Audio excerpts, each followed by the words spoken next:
नमस्कार, मैं हूं अमित शर्मा और हम आपके साथ मौजूद हैं कैपिटल खबर के खास कार्यक्रम स्पॉटलाइट विद सिद्धार्थ मिश्रा में। हमारे साथ इस कार्यक्रम में मौजूद रहते हैं वरिष्ठ पत्रकार श्री सिद्धार्थ मिश्रा जी, जिनसे हम समसामयिक मुद्दों पर गहन चर्चा करते हैं। इन दिनों हिंदी अखबारों में मणिपुर का मुद्दा कहीं न कहीं पीछे छूट रहा है। अंग्रेजी अखबार तो फिर भी मणिपुर के मुद्दे को कवर कर रहे हैं, लेकिन हिंदी अखबारों में मणिपुर की जो खबर है वो कहीं न कहीं हाशिए पर दिखाई पड़ रही है। जबकि देखा जाए तो मणिपुर में जो हिंसा हिंसा हो रही है वो बहुत ही गंभीर स्थिति में है। और इसमें जो इसकी लेटेस्ट कड़ी कहे तो कांग्रेस की तरफ से मल्लिकार्जुन खड़गे ने राष्ट्रपति के पास एक पत्र लिखा, जिसके जवाब में जेपी नड्डा ने भी भारी भरकम चिट्ठी लिखी है। और जहां कांग्रेस बीजेपी पे आरोप लगा रही है कि वो मणिपुर की हिंसा को संभाल नहीं पा रही है, वहीं अब बीजेपी कांग्रेस के ऊपर पलटवार कर रही है। मणिपुर की स्थिति बहुत गंभीर है सर, और वहां पर लगातार हिंसा जारी है। अभी 11 तारीख को 11 नवंबर को 6 लोगों का, 3 महिलाओं और 3 बच्चों का अपहरण हो गया, जिसके बाद उनके शव मिले बाद में, और उसके बाद से हिंसा और भड़क चुकी है। गृह मंत्री अमित शाह को खुद इस पर नजर रखनी पड़ रही है।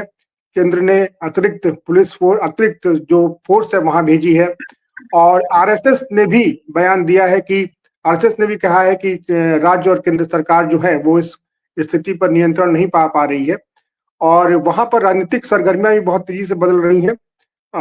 जो एनपीपी थी, नेशनल पीपल्स पार्टी, उसने बीजेपी की जो सरकार वहां चल रही है उससे समर्थन वापस ले लिया। हालांकि सरकार को खतरा नहीं है, लेकिन समर्थन वापस लेना अपने आप में कई संकेत देता है।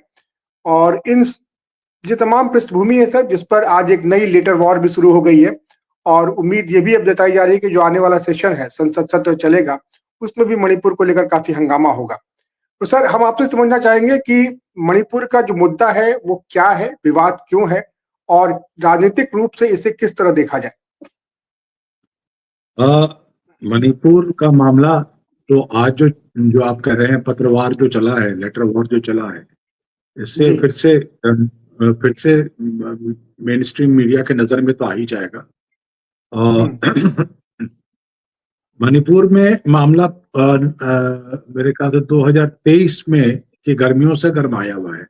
करीब करीब 18 महीने इस चीज को, मई 2023 में से ये मामला गरमाया हुआ है वहां पर। और ये जो वायलेंस है रुकने का नाम नहीं ले रही है। एक सीज फायर जैसी स्थिति हम क्रिएट कर देते हैं कि लोगों को कैंप में ठहरा दिए या ठहरा दिए, लेकिन वो वहां जो बेसिकली जो मणिपुर तो एक समझिए कि मणिपुर जो स्टेट है, मणिपुर एक इंडिपेंडेंट प्रिंसली स्टेट था, जिसको कि इंडिपेंडेंस के बाद इंडियन यूनियन में शामिल किया गया। तो एक तो ये समझने वाली बात है। दूसरी बात ये है कि मणिपुर में जो रूलिंग क्लैन जो रहा है वो माइटे क्लैन रहा है, जो कि मणिपुर के इम्फाल वैली जो कहते हैं उसके अंदर वो मेजॉरिटी में। और जो बगल के हिल्स हैं, जो चूड़ा चंद्रपुर हिल्स वगैरह जो कहे जाते हैं, उन हिल्स में नागा और कुकी ज्यादा में, कुकी नागा जो इस नाम के ट्राइबल कम्युनिटीज वहां पे रहते हैं।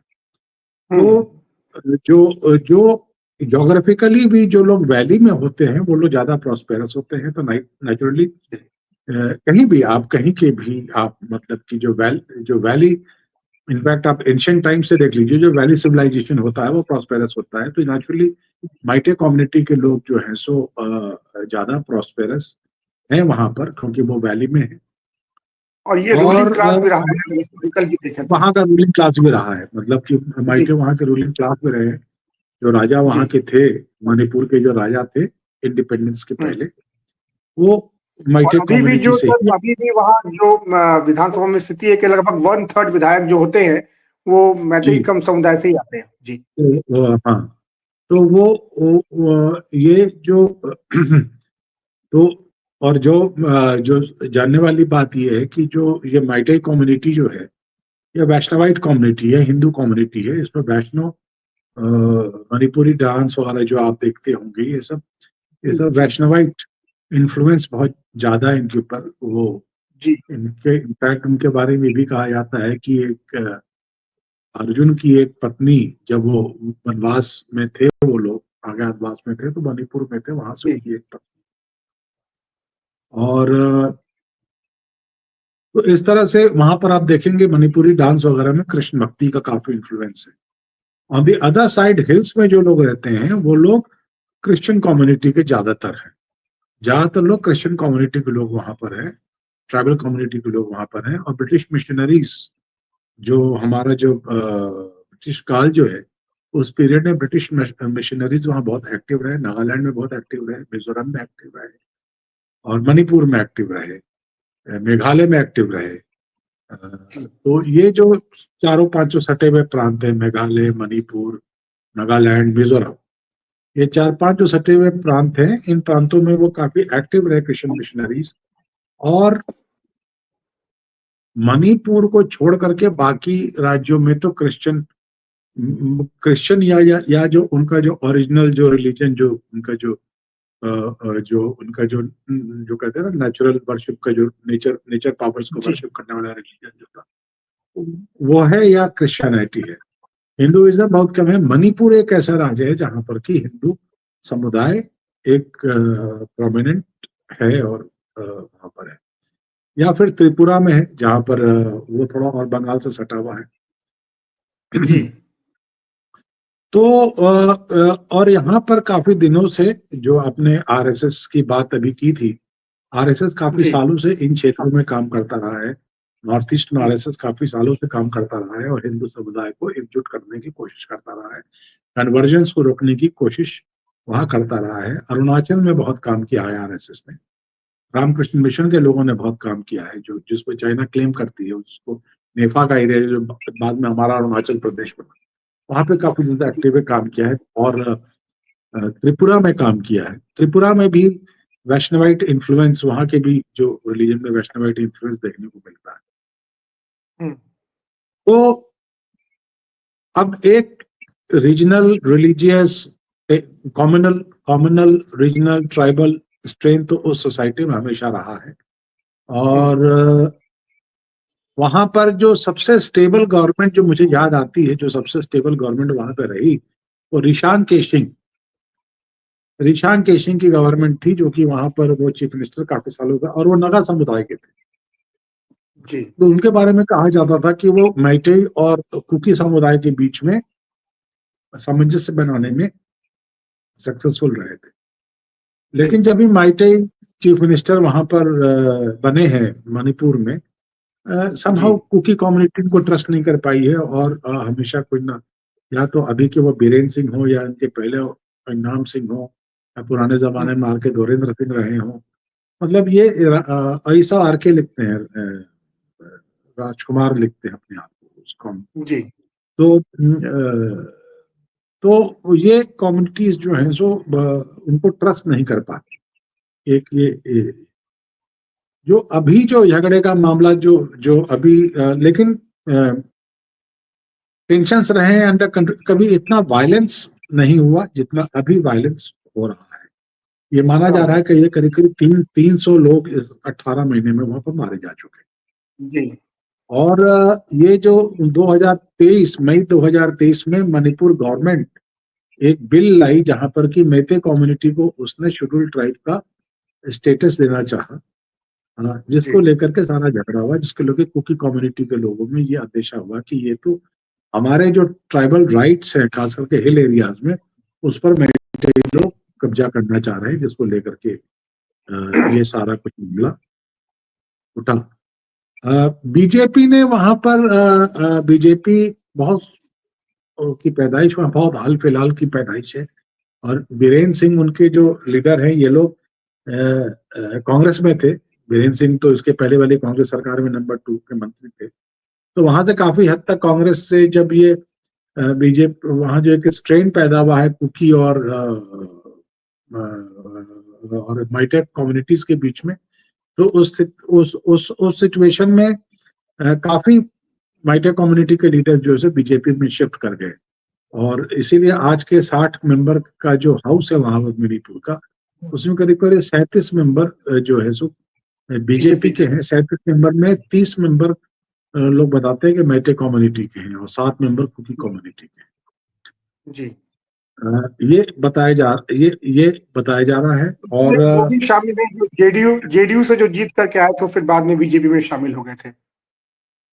हाँ, मतलब ये सब मतलब, और ये सब जेडीयू, ये सब माइटे कॉम एक जमाने में वहां पर जब जॉर्ज फर्नांडिस सेंटर में मिनिस्टर थे, वाजपेयी जी की सरकार थी, उस समय भी माइटे जी कम्युनिटी के लोगों को उनका नाम था राधा माधव कोई जाम या कुछ नाम था उनका, वो वहां के चीफ मिनिस्टर थे, वो भी वैष्णवाइट थे। तो इन लोगों को वहां सरकार बनाने का एक्सपेरिमेंट जो है so non Congress establishment Atal ji के टाइम में भी हुआ और अभी भी हुआ, और सरकार बनी है।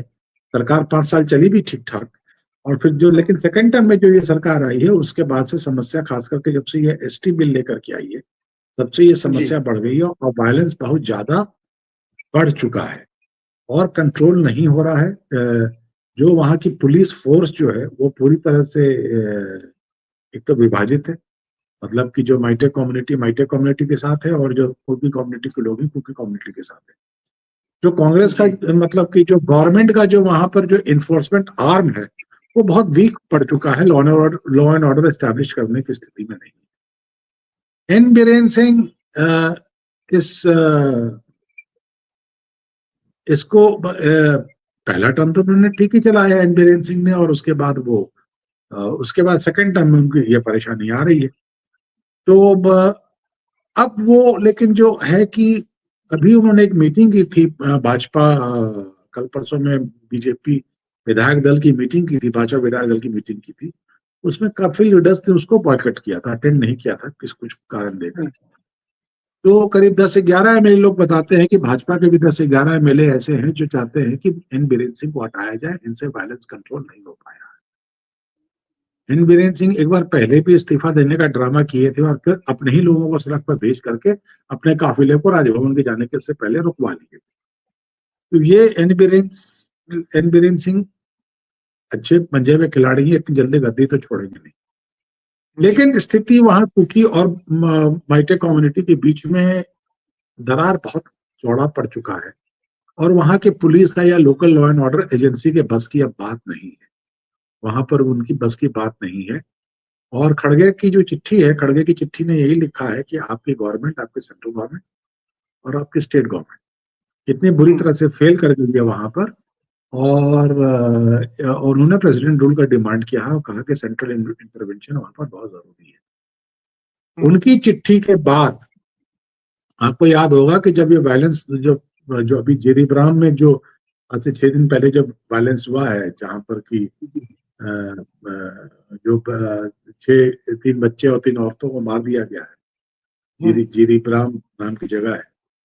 तो जी नवंबर, अभी नवंबर महीने में ही तो जी 11 11 नवंबर को अभी अपहरण हुआ 11 था और फिर नवंबर 15 तारीख को क्या हुए थे उनके। जी जी। तो उसके बाद फिर अमित शाह ने अपना विदर्भा में अपनी सारी रैलीज को कैंसिल करके वो आकर के दिल्ली में बैठ करके लगातार मॉनिटर कर रहे हैं। गौर करने वाली बात यह है कि बीजेपी ने खड़गे का जवाब देने के लिए, खड़गे ने वहां पर लॉ एंड ऑर्डर सिचुएशन के ऊपर उंगली उठाई है और सरकार के ऊपर उंगली उठाई। जी तो सरकार की तरफ से इसका जवाब तो गृह मंत्री की तरफ से आना चाहिए था, लेकिन सरकार ने इसको एक सरकारी मामला ना लेते हुए इसको एक राजनीतिक मामले का रूप देने की कोशिश की है। और जेपी नड्डा जो अभी बीजेपी के अध्यक्ष हैं, सरकार में मंत्री भी हैं, बीजेपी के अध्यक्ष भी हैं, उनको सामने किया है जवाब देने के लिए। जी और उन्होंने कई तरह के आरोप लगाए। अब नड्डा जी के आरोप अपने टाइम में, जो कांग्रेस के टाइम की जो फीलिंग्स रही हैं, जो उनके टाइम के, उनके बारे में तो बातें उन्होंने तो कही हैं, ये बातें रखी हैं और कहा है कि कांग्रेस जो है सेंसेशनलाइज करने की कोशिश कर रही है, चीजों को कंट्रोल करने में मदद नहीं कर रही है। अपनी जगह उन्होंने एक डिफेंसिव स्टैंड लिया है, लेकिन ये राजनीतिक स्टैंड जो लिया है सरकार ने, इसके पीछे कारण ये है कि वो डिफेंसिव पे है मणिपुर के मामले में। अन्यथा होम होम मिनिस्टर को खड़गे साहब की चिट्ठी का जवाब देना चाहिए था, क्योंकि होम मिनिस्टर जी वहां के डायरेक्टली इंचार्ज भी हैं और बीजेपी के कद्दावर नेता भी। उनके पास दोनों खूबियां हैं, उनको इस बात का जवाब देना चाहिए था। और लगातार जो कांग्रेस पार्टी लगातार इस बात की तो चर्चा करती रही है प्रधानमंत्री सब जगह चले जाते हैं, लेकिन मणिपुर उन्होंने विजिट नहीं किया, 2 साल से इतने लोग मर गए, ये मर गया। ये सारी बातें आती रही है, इस पर राजनीति होती रही है। मामला गंभीर है और नॉर्थ ईस्ट स्टेट होने के कारण, जैसे जो नॉर्थ ईस्ट के लोग हमेशा कहते भी हैं कि मेन स्ट्रीम मीडिया उनको ओवरलुक करती है, उनकी सूध नहीं लेती, उनके बारे में बात नहीं करती, वैसे ही अनफॉर्चुनेटली अभी भी हो रहा है। नॉर्थ ईस्ट के बारे में हमारे नेशनल नेशनल न्यूज़पेपर्स में, आपने सही कहा, हिंदी अखबारों में तो कोई खबर ही नहीं है।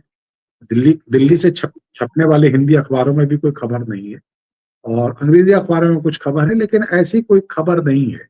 मतलब कि ये कभी कोई से एमएलए ने मीटिंग नहीं अटेंड की तो उसका आ गया, या एनपीपी जो कर्नाड संगमा की पार्टी, उसने सपोर्ट विड्रॉ कर लिया, उसकी खबर आ गई। लेकिन एक गहन चर्चा, एक गहन उसके ऊपर रिपोर्टाज, वो वहां से नजर नहीं आ रही है। तो मीडिया भी एक इसके अंदर जो सच बताने का मीडिया का फर्ज है, या खबर बताने का मीडिया का फर्ज है, मीडिया वो रोल अदा नहीं कर पा रही है। आई एम वेरी श्योर वहाँ, अच्छा, वहाँ की जो ये नॉर्थ ईस्ट स्टेट्स जो हैं, वहां पर बड़ी वेबसाइट्स वगैरह बहुत एक्टिव रहती हैं, मतलब जो उन पर काफी खबरें उबरें पोर्टल वोटल पे आती हैं। अब कितनी ऑथेंटिक खबरें हैं, क्या है, नहीं है, उसके बारे में जब तक कि एक एस्टैब्लिश मीडिया हाउस का कोई रिपोर्टर वहां से आपको सही खबरें ना भेजे, तब तक उसको मानना, जानना और उसको पचाना बड़ा डिफिकल्ट होता है। इस बात को आप समझ रहे हो। जी बिल्कुल सही बात है। जो जो जो बात अभी जो लेटेस्ट एक चीज और आई है कि सरकार ने, जिसको लेकर के, वो मैं महिला का नाम भूल रहा हूँ, उसने कई सालों तक भूख हड़ताल किया था, उसके बाद ये armed forces special area act हटाया जी जी गया था बिल्कुल मणिपुर से। जी जी बिल्कुल बिल्कुल। अब वो एक्ट दोबारा से लगाया है सरकार ने वहां। तो आप ये मान जाइए कि स्थिति जो वहां पर है, वो back to the starting point आ गई। ये एक बार स्थिति इतनी अच्छी हो गई थी कि आपने वो एक्ट विड्रॉ कर लिया था, लोकल एडमिनिस्ट्रेशन के हाथ में छोड़ दिया था। अब ऐसी जी स्थिति नहीं है।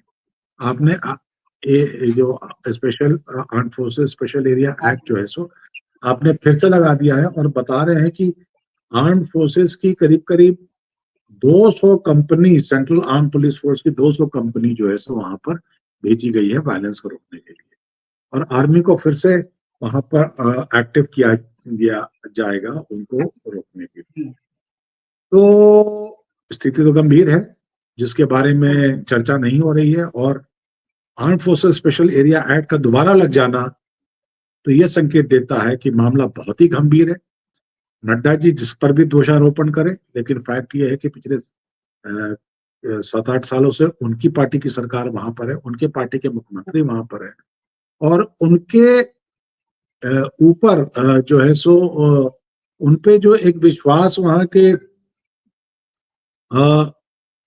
उनकी पार्टी के एमएलए का भी उनके ऊपर से विश्वास उठ गया है, बीरेंद्र सिंह के ऊपर से। तो देखने वाली बात यह है कि क्या बीरेंद्र सिंह के ऊपर कोई ये एक्शन सेंट्रल लीडरशिप लेती है या नहीं लेती है, या उनके पास कोई ऑप्शन भी है कि नहीं, बीरेंद्र सिंह के अलावा कोई उनके पास लीडर है भी कि नहीं है जिसको वहां वो सत्ता सौंप सके। तो ऐसे सिचुएशन में क्या प्रेसिडेंट रूल शायद सरकार इसलिए नहीं लगा रही है। देखिए, प्रेसिडेंट रूल लगाने की दो बातें, एक तो कारण ये हो सकता है कि कोई ऑप्शन बचा ही नहीं आपके पास, और आप इस बात को मान रहे हैं कि लोकल एडमिनिस्ट्रेशन आपका बिल्कुल फेल कर गया, और जब आपके पास वहां पर अपनी ही पार्टी की सरकार हो, तो उसको हटा करके वहां पर प्रेसिडेंट रूल लगाना किसी सेंट्रल गवर्नमेंट के लिए बहुत बहुत एम्बेरसिंग हो जाएगा। इसीलिए वह प्रेसिडेंट रूल नहीं, जबकि मिजोरम के जो एक एमपी हैं, उन्होंने अभी इस बार कहा है, अभी वो मैं कहीं पढ़ रहा था कि उन्होंने कहा है कि वहां पर लगना चाहिए।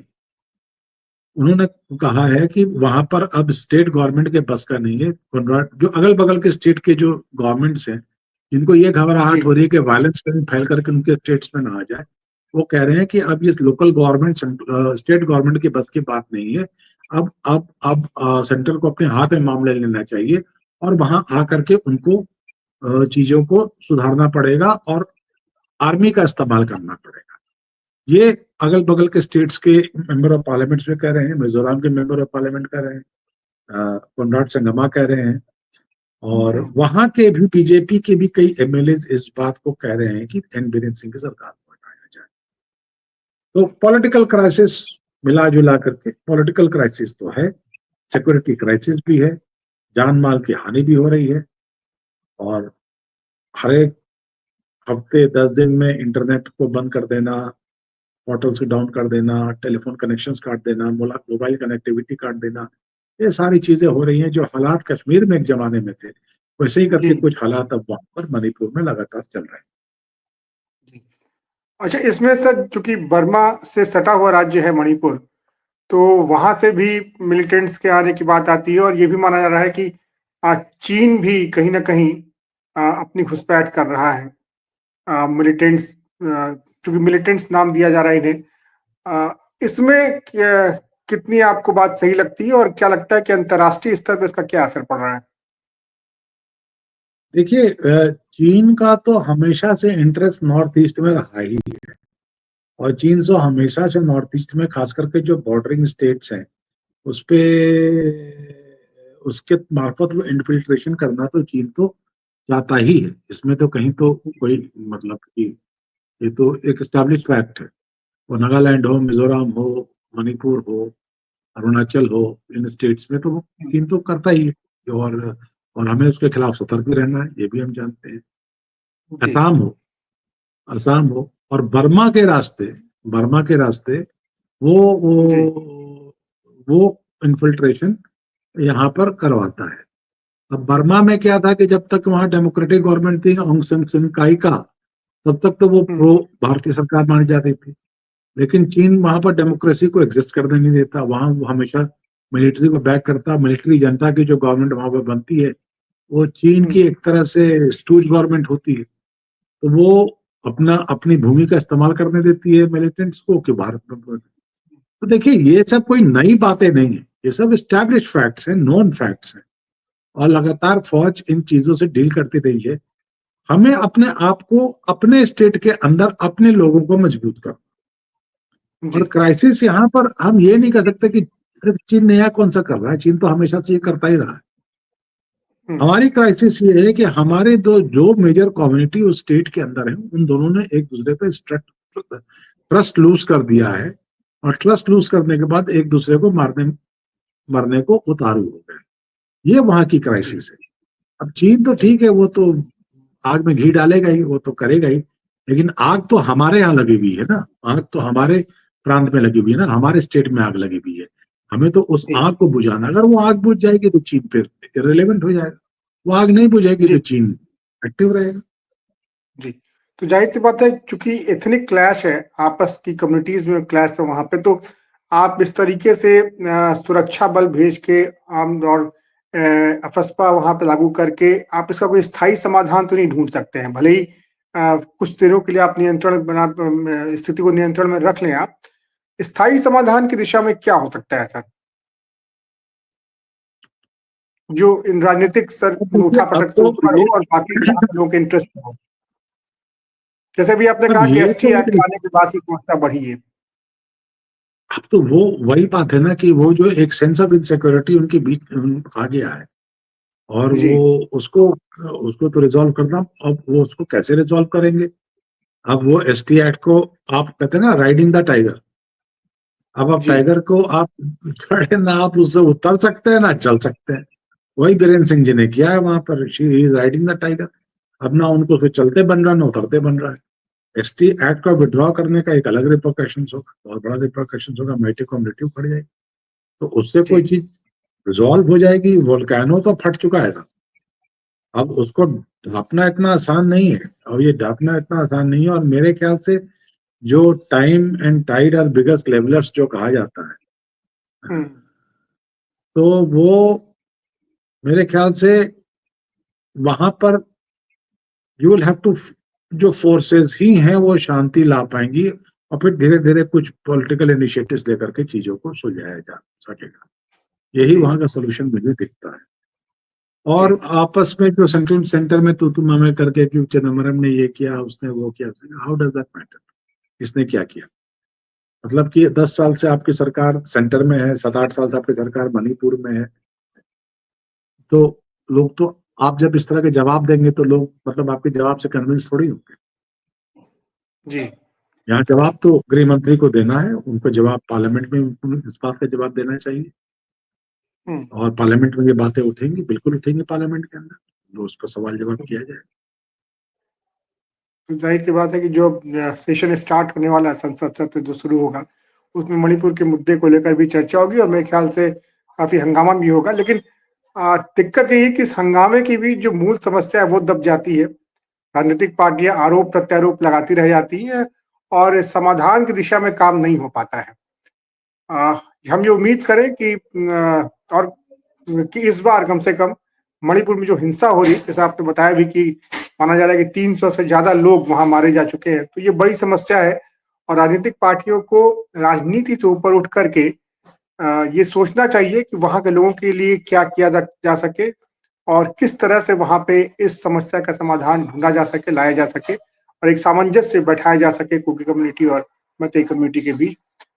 समय लग सकता है और लेकिन समाधान तो ढूंढना पड़ेगा, नहीं तो हिंसा होती रहेगी और आरोप प्रत्यारोप को दौर लगता रहेगा। सर, बहुत बहुत धन्यवाद आपका, जो आपने इतने विस्तार से इस मणिपुर मुद्दे को हमें समझाया और इतनी गहन जानकारी दी।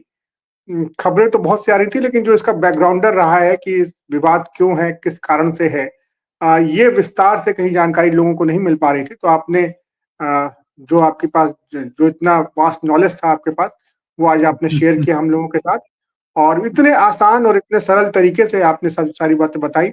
मेरे ख्याल सब लोग समझ पाएंगे कि मणिपुर का मुद्दा क्या है, विवाद क्या है, क्यों हो रहा है और इसमें राजनीतिक पार्टियां किस तरह अपनी राजनीति की रोटी सेक रही हैं। और तो जो खासकर और जो मेन स्ट्रीम, जैसा हम कहते भी हैं कि मेन स्ट्रीम मीडिया जो है वो काम के वो जरूरी मुद्दों को छोड़ करके दूसरी चीजों पर ज्यादा भटक रहा है आजकल। हमारी कोशिश यही रहती है कि जो मुद्दे छूट जा रहे हैं मेन स्ट्रीम मीडिया से, हम उनको आपके सामने लाएं, दर्शकों के सामने लाएं और आप लगातार बहुत बहुत बखूबी ये काम कर रहे हैं सर। तो इसके लिए फिर से एक बार आपका बहुत बहुत धन्यवाद और आप भी कर दर्शकों रहे हैं से अमित जी, एजेंडा तो आप सेट करते हैं ना शो का। सर, तो बस वही हम लोगों की यही कोशिश होती है कि कुछ ऐसा हम दर्शकों को दे सके जो लोग जो मीडिया से, मेन स्ट्रीम मीडिया से चाहते हैं और जो छूट जा रहा है वो उन तक पहुंचे। जी। तो और हमारे दर्शकों से अपील है कि आप इस चैनल को जो इतना प्यार दे रहे हैं लगातार, उसको बरकरार रखें, कमेंट करें, शेयर करें और आप अपने सवाल पूछें और जो मुद्दे आप जानना चाहते हैं, जिस तरीके से जानना चाहते हैं उसको जरूर आप लिखें, हम उन पर भी बात करेंगे। और हमारे साथ जुड़े रहने के लिए आप सब लोगों का बहुत बहुत धन्यवाद। सर, बहुत बहुत धन्यवाद आपका। हम फिर जुड़ेंगे कल एक नए मुद्दे के साथ। जी, नमस्कार। नमस्कार।